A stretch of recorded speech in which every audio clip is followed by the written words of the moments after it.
Hello friends, കാനഡയിൽ 1500 public പാർക്കുകളുണ്ട്. നമ്മളിന്ന് വന്നിരിക്കുന്നത് ബിഷപ്പ് ക്രോസ് എന്ന് പറഞ്ഞൊരു പാർക്കിലാണ്.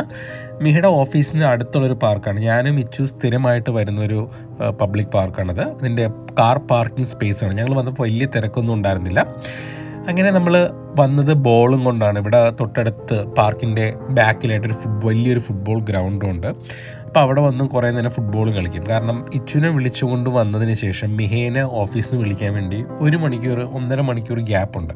ആ ഒരു ടൈം ഫ്രെയിം കില്ല് ചെയ്യാൻ വേണ്ടി ഞങ്ങൾ സാധാരണ വരുന്നത്, ഞാൻ ഇച്ചു വരുന്നത് ഈ ഒരു പാർക്കിലാണ്. വിൻ്റർ ആയതുകൊണ്ട് കഴിഞ്ഞ് കുറേ നാളുകൾ വരാൻ പറ്റിയില്ല. ഇന്ന് അത്യാവശ്യം കുഴപ്പമില്ലാത്ത നല്ലൊരു വെതറായിരുന്നു. അപ്പോൾ ഇച്ചു ഹാപ്പി ആയിരുന്നു. വലിയ തിരക്കും ഇല്ലാത്ത സമയമാണ്. ഞങ്ങളെത്തുന്നൊരു 3:30 മണിയാകുമ്പോൾ വലിയ തിരക്കുണ്ടാവില്ല. 4:30 മണി വരെ ഇവിടെ കളിക്കും. അതിനുശേഷം 4:30ക്കാണ് മിഹയുടെ ഓഫീസിൽ പോയിട്ട് മിഹേനെ പിക്ക് ചെയ്തിട്ട് പിന്നെയാണ് ഞങ്ങൾ വീട്ടിൽ പോകുന്നത്. ഇവിടെയുള്ള 90% പാർക്കുകളിലും ഇതേപോലെ കളിക്കാനുള്ള പ്ലേയിങ് എക്യുപ്മെൻറ്റ്സ് ഉള്ളതുകൊണ്ട് പിള്ളേരെല്ലാം ഹാപ്പിയാണ്. ഇച്ചു ഇതേപോലെ പാർക്കിൽ വന്നാൽ അവൻ ഹാപ്പിയാണ്. അവൻ കളിക്കാൻ കൂടെ ആരും വേണമെന്ന് പോലും ഇല്ല. കുറേ നേരം അതിനകത്ത് നിന്ന് കളിച്ചോളും. ഇന്നിപ്പോൾ ഫുട്ബോളും കൊണ്ട് വന്നുകൊണ്ട് കുറച്ച് നേരം കഴിയുമ്പോഴത്തേക്കും ഞങ്ങൾ ഇതിൻ്റെ ബാക്കിലുള്ള ഫുട്ബോൾ ഗ്രൗണ്ടിൽ പോയി അവിടെ പോയി കുറേ നേരം ബോൾ തട്ടി കളിക്കുന്നതായിരിക്കും. പിന്നെ ഈ ഒരു പാർക്കിൽ കുട്ടികൾക്ക് സൗണ്ട് എല്ലാം ഉണ്ടാക്കുന്ന കുഞ്ഞ് 2 എക്യുപ്മെൻറ്റ്സ് വെച്ചിട്ടുണ്ട്. എല്ലാ കുട്ടികളും ഇതിനകത്ത് മ്യൂസിക്കെല്ലാം ഉണ്ടാക്കുന്ന പോലെ സൗണ്ട് എല്ലാം ഉണ്ടാക്കിക്കൊണ്ടിരിക്കും. കാണാൻ നല്ല രസമാണ്, കേൾക്കാനും നല്ല രസമാണ്. അത് മാത്രമല്ല വേറെ ഒരെണ്ണം കൂടിയുണ്ട്. ഇച്ചിപ്പോൾ അങ്ങോട്ട് പോകും. ഇതിനകത്ത് നമുക്ക് ആ താഴെ കാണുന്ന സ്റ്റിക്ക് വെച്ച് നമുക്ക് മ്യൂസിക് അല്ലെങ്കിൽ സൗണ്ട് പല രീതിയിൽ പ്ലേ ചെയ്യാൻ പറ്റും. അതെല്ലാം ചെയ്തുകൊണ്ടിരിക്കുന്നതാണ്. ഇച്ചിൻ്റെ സ്കൂളിലുള്ള പാർക്കിൽ ഇത് ഇത്തിരി വലിയ പാർക്കായതുകൊണ്ടാണ് ഇങ്ങനത്തെ എക്യുപ്മെൻറ്റ്സ് എല്ലാം ഉള്ളത്. കണ്ടോ, ഇതിൻ്റെ സൗണ്ട് ഈ രീതിയിലാണ് വരുന്നത്. കുട്ടികളെല്ലാം ഇതിനകത്ത് കളിച്ചുകൊണ്ടിരിക്കുന്ന ഒരുപാട് സൗണ്ടും കാര്യങ്ങളെല്ലാം ഉണ്ടാക്കും. കേൾക്കാൻ നല്ല രസമാണ്.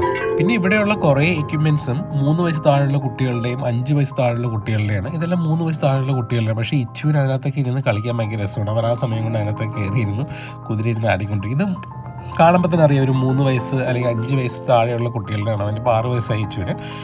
പിന്നെ ഇച്ചു അതെല്ലാം കയറി കളിക്കുന്നു. ഇതും കുട്ടികളുടെ തന്നെയാണ്. ഇത്തിരി 3 വയസ്സ് അല്ലെങ്കിൽ 5 വയസ്സിനിടയിൽ വരുന്ന കുട്ടികളുടെയാണ്. അതിനകത്താണ് അവൻ ആദ്യം കയറിയത്. അപ്പോൾ അവൻ ഇത്തിരി ഈസി ആയിട്ട് എല്ലാത്തിലും കയറാൻ പറ്റും. അതുകൊണ്ട് അവൻ ആദ്യം അതിനകത്ത് കയറി. ഇതെല്ലാം ഹൈറ്റ് ഇത്തിരി കുറവാണ്.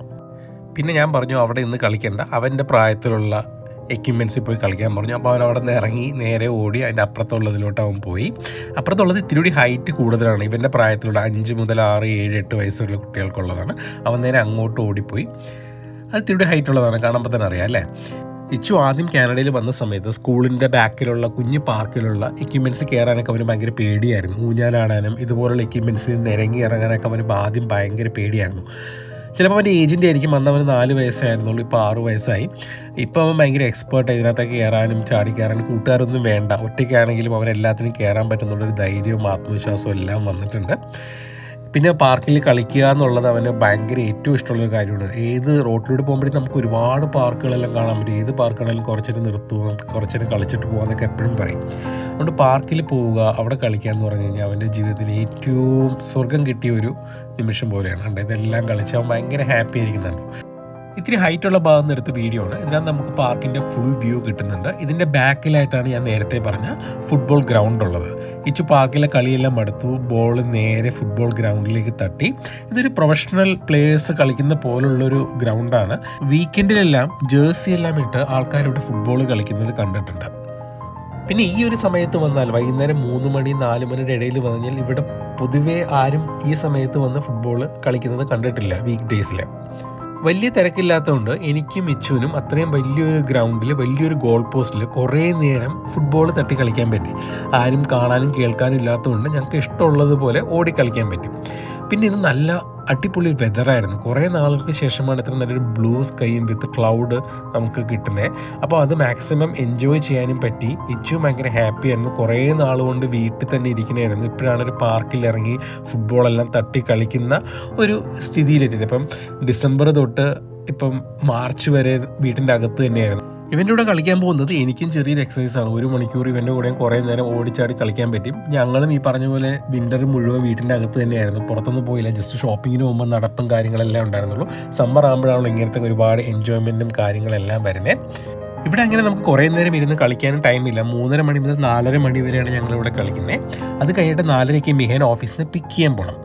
ഇവിടെ തൊട്ടടുത്ത് തന്നെ ഒരു 3 മിനിറ്റ് ഡ്രൈവേ ഉള്ളൂ. പക്ഷേ അവൻ ഇതുവരെ കളി നിർത്തി വരുന്നില്ല, ടയേർഡും ആയിട്ടില്ല. അവന് ഗോളില്ലാത്ത ഗോൾ പോസ്റ്റിൽ ഗോൾ അടിച്ച് അതിൻ്റെ എൻജോയ്മെൻറ്റ് പീക്ക് ലെവലിൽ ഇരിക്കുന്നതാണ്. ഇനിയിപ്പോൾ ഇത് കഴിഞ്ഞിട്ട് ഗ്രൗണ്ടിൻ്റെ സൈഡിൽ ചെറിയൊരു എക്സസൈസ് ചെയ്യുന്ന ചെറിയൊരു സ്ഥലമുണ്ട്.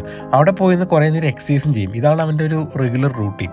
ഇപ്പോൾ 2-3 ഗോളെല്ലാം അടിച്ചു കഴിഞ്ഞു, അതെല്ലാം എൻജോയ് ചെയ്തു. ഇനിയിപ്പോൾ നേരെ കളി നിർത്തിയിട്ട് നേരെ എക്സസൈസിൻ്റെ സ്ഥലത്തോട്ടായിരിക്കും പോകുന്നത്. ഈ ഒരു ഗോൾ കൂടി അടിച്ചിട്ട് നമുക്ക് പോകാമെന്ന് പറഞ്ഞു. അപ്പോൾ ആ ഗോൾ അടിക്കാൻ വേണ്ടി അവൻ ഓടിക്കൊണ്ടിരിക്കുകയാണ്. ഈ ഗോൾ അടിച്ചിട്ട് നേരെ പോവില്ല, ഇത് കഴിഞ്ഞിട്ട് നേരെ എക്സസൈസ് ചെയ്യുന്ന സ്ഥലത്തോട്ട് പോകണം. അപ്പോൾ അവൻ്റെ നേരെ ഗോൾ അടിച്ചു. ഇനിയിപ്പോൾ നമുക്ക് നേരെ എക്സസൈസ് സ്ഥലത്ത് പോകാം. അവിടെ ടൈം സ്പെൻഡ് ചെയ്യാൻ നമുക്ക് കുറച്ച് ടൈമേ ഉള്ളൂ. അതുകൂടി കഴിഞ്ഞിട്ട് നമുക്ക് ഇവിടെ നിന്ന് ഇറങ്ങണം. ഇതാണ് എക്സസൈസ് ചെയ്യുന്ന സ്ഥലം. അങ്ങനെ വലിയ രീതിയിൽ എക്സസൈസ് എന്നല്ല, 3-4 ബാറുകളാണ് വെച്ചിരുന്നത്. അതിനകത്ത് ചെയ്യുന്ന കുഞ്ഞു എക്സസൈസുകളാണ് വെച്ചേക്കുന്നത്. അപ്പോൾ അവരെ കൊണ്ട് ചെയ്യാൻ പറ്റുന്ന അതൊക്കെയാണ് അവനകത്ത് ചെയ്യുന്നത്. ഹൈറ്റ് കൂടിയതും കുറവുള്ളതെല്ലാം ഉണ്ട്. എല്ലാത്തിനും തൂങ്ങിപ്പിടിച്ച് തൂങ്ങാൻ ശ്രമിക്കും. അതാണ് മാക്സിമം അവനെ കൊണ്ട് ചെയ്യാൻ പറ്റുന്നത്. ഇതുപോലത്തെ എക്സസൈസ് ചെയ്യുന്ന വേറെ ഒരുപാട് എക്യുപ്മെൻറ്റ്സ് ഉള്ള വേറെ ഒരുപാട് പാർക്കുകളുണ്ട്. നമുക്ക് ഇനിയും ടൈമുണ്ടല്ലോ, സമ്മറായി വരുന്നേ ഉള്ളൂ. അപ്പോൾ നമുക്ക് ഓരോരോ പാർക്കുകളിൽ പോകാം. ഓരോരോ പാർക്കിൻ്റെ കുഞ്ഞു വീഡിയോസ് എല്ലാം എടുക്കാം. അപ്പോൾ നമുക്ക് അടുത്ത വീഡിയോ കാണാം. ബൈ.